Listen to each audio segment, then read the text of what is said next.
My name's Mike Brodziak. I'm the president of WTI.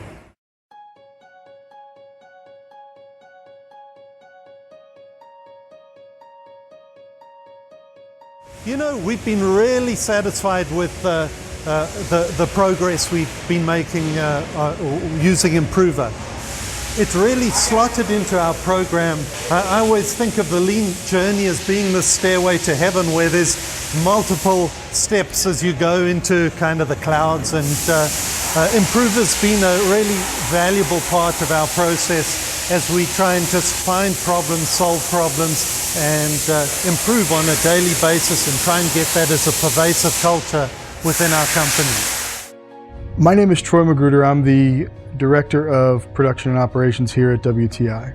When we first started this journey, the conversation was around how we could become more sophisticated in the things that we were doing, to take them from an analog process to a process that allowed us to not only collect data, but to allow us to be data-driven.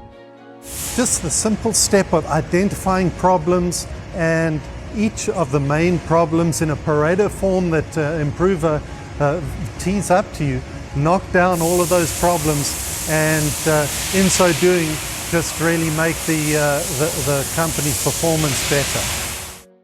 The software has delivered. We had targeted an increase in OEE. That was the metric that we focused on, and we realized a 36% increase in our OEE from the time we started tracking data until present.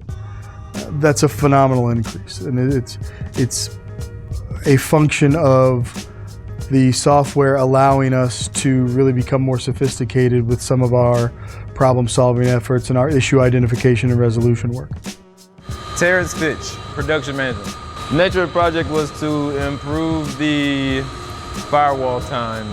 Firewall was taking about 20 hours. We complete the firewall about once a week. The problem was we were waiting to mid-firewall to start wrapping and labeling our partials and anything we didn't use in the process. So this is an example of a super stack of product. Right now it is not full. We probably used a couple of 100 pounds out of it, so it's considered a partial. It took us about 2 hours longer if we waited to the end of the firewall, which we did on occasion. To address the problem, we created a new protocol. The change we made was we started wrapping the pallets and labeling them and weighing them before we started the firewall. We started doing it right at the end of the last run. We basically saved about 2 hours of firewall time by completing 2 hours of firewall during the last run. Everybody is involved in that process, from the person who is stacking bags all the way up the chain. That's the culture that we want to build here. We want to be that solutions farm. My name is Jose Flores, dry blend foreman on third shift. We were trying to figure out a way to load the BBU quicker so we could package as many times as possible throughout the day. So it used to take about 3 hours to produce. We're producing about 3 batches a day, so preparing it. A lot of it was having the previous shift pre-batching and making sure the blenders were full, they didn't leave them empty. That way when we came in, all we had to do was start where they left off. So that leaves the next shift in a good situation where they could get it ready and package quicker than having to start from scratch. Time-wise, while running DV, it went from an hour, 15 minutes, an hour 30 to 30 to 45 minutes on loading time. That's producing 3 batches a shift, yeah. And when we get to the point where we can produce almost that 4th one or start on that 4th one. Okay, so one of the values that WTI has is improve relentlessly. We look to continue on this journey forever. What we find is, as with everyone who undertakes continuous improvement, is we knock down and alleviate bottlenecks, and those bottlenecks really just open up the avenue to the next bottleneck. My name is Brian Hazelrig. We're working to improve uptime from the firewall start. The firewalls where they take and break down the equipment and clean it out were like a product change. That was on the startup was the issue, and the startup would be moisture in the Volkman vacuum heads. It could cost anywhere from 2 to 4 hours loss of efficiency. And so what we tried to do was we decided to take the heads off the Volkman vacuums, and the reason we take the side panel off so we could get better access to dry it out, get all the moisture out, and if there was any residue buildup in it. So this here is the vacuum head, and this side piece right here with all the screws in it, you can actually pull that piece off, and then you get access to the vacuum section of the vacuum pump, to where you can blow it out with compressed air. Well, we recovered those 2 to 4 hours of on the upstart, 10 hours a month. The most important takeaways from this process is not just a measuring of OEE. The OEE numbers are great. They give you a visual metric to measure your progress and a very quick reference point for how you're doing. As a measure of success, it has no context. The real value in what we did was making our problem-solving process more robust and evolving into a place where everybody here is a problem-solving engine. My name is Chavez Smith. I'm the second shift production manager. I developed a protocol for pull sheets that we have for shipping. Well, the issue was we were having issues with tracking how much product we were needing to pull for production. What I did is I came up with a step-by-step process on how we're actually supposed to go about figuring out how much we need to pull. As of right now, we're decreasing the times that it takes to actually get things to us. Probably about maybe 30 or 40 minutes, which is a lot. I mean, because you can be doing other things with that 30 or 40 minutes.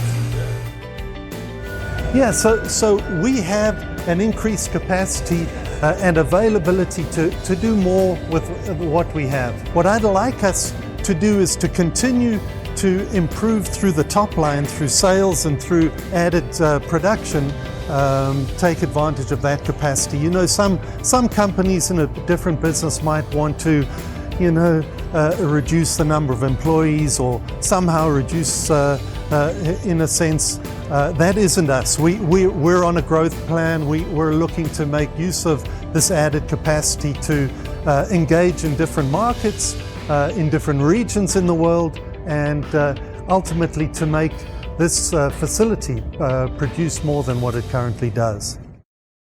Basically, I take care of the sanitation as far as the building, the plant, the production areas. The firewall is where we basically take all the room, the machinery apart and clean it down, sanitation in between products to prepare it for the next run of something else. The issue was the machinery was passing really good, but the environment, the room itself was not being cleaned adequately. Well, what I did was I redid the pre-sanitation checklist, increased a lot of the cleaning, the rinsing, and moved it more towards the beginning in the pre-sanitation so that the actual firewall is mainly on the equipment. The pre-sanitation is the environment around the machinery. So that all that's left is just doing the actual cleaning of the machinery with the soap. And by the time they get to that point, it cuts down on a lot of the downtime that we were having. Before this one, it took 25 hours and we're trying to shoot for 16 hours. Here we just did the training. I retrained every department on it and we did the first run through. So it eliminates a lot of the time. The last time we got it done in an 8-hour shift, they already were over halfway. So I'm thinking that eventually I think we can get into that 16 hours. You know, as conversations came up that said, hey, can we change this part of the process? The conversation became so sophisticated that it was no longer, can we change this part of the process? It became, why do we have to do this process at all? Which is exactly the kind of conversation you need to be having. That leads to the cost savings conversations. That leads to absorption of sales volume increase conversation. It leads to a much more global picture of our business goals for the entire team, and it's been invaluable. Yeah, so Improvers really actually exceeded the results that we expected. We just did the math and we knew that we were solving problems, but we never really quantified it till the end of this pilot period. Actually, as far as output goes, we improved by 97%, which is really incredible. I actually had our finance guy come and check the math as well, because it just sort of seemed a little bit too good to be true. Not that it's something that isn't achievable over and over again, because I believe there's still lots of opportunities for us to improve. It's definitely affected morale. Improvement makes me get myself on task. To me, it's engaged the maintenance team more with the operators. They're more engaged. They have to be more engaged, just the way the process works. My shift likes competition, so we always like to compete. Cause we going to the top, baby. I think if you're on a lean journey, you probably want to try and make sure that you've got a full court press on doing a lot of the things right as you try to find waste in your organization and improve it. And Improver really was a valuable tool at the right time for us to try and automate and get data at our fingertips. And so as a result, Improver absolutely was the right solution for us. I believe there's a place in probably every manufacturing company for this. For our team, the next steps in our continuous improvement journey are really to start to expand the things that we've learned here and the takeaways that we have, and really start to expand that throughout the rest of our operation. To move it from the finite space where we had it in one operational area and spread it throughout the company. Out, not just to operations, but to sales and finance and quality and everyone else who has the ability to use these tools. We can start to use a lot of the kata coaching tools. We can start to use some of these messaging communication tools to communicate with each other. We can expand this OEE tracking through Improver to the other areas where we're already using OEE as a metric, and allow that to help us with data analysis and again make data-driven decisions in those areas as well. So we're going to take what we learned from this pilot program, and in perpetuity, as we become more involved, Improver is sort of the platform from which we can do that.